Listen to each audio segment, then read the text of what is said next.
Në sallën ku ndodhi incidenti, ndërmjet mësimdhënësit dhe nxënësit, kolektivi i shkollës fillore Pavarësia mbajti grevë 2 orëshe në shenjë proteste ndaj sjelljeve të disa nxënësve.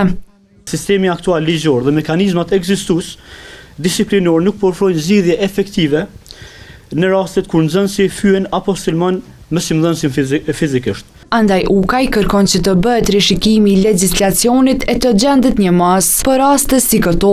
Legjislacioni ti përshtatet vendit ku ku jemi. Sipas kolektivit të mësimdhënësve, në videon e publikuar është vetëm pjesa e fundit e ngjarjes dhe sa ajo nuk e reflekton realitetin.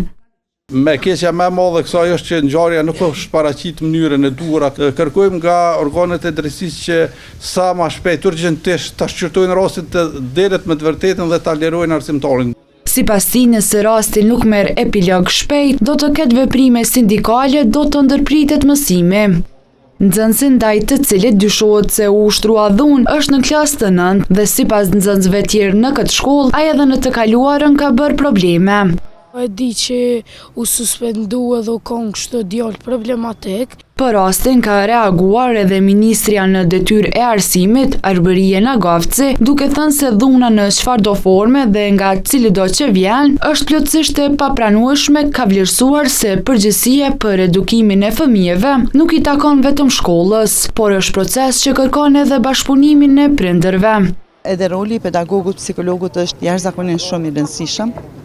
Dhe për fat të keq, ndonë se si Ministri i Arsimit dhe Qeveria e Republikës së Kosovës kemi ndarë buxhetin e mjaftueshëm për punësimin e pedagogëve dhe psikologëve, në mjaft komuna përfshi edhe komunën e Prishtinës nuk janë punësuar gjithë stafi për të cilin ata kanë buxhet.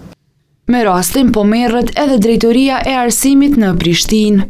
Jemi duke prit nga shkolla që të marrim një raport të detajuar, duke përfshi edhe informata mbi sjelljen e një apo më shumë nxënësve, sepse po aludohet që ka pas edhe të tjerë të përfshirë.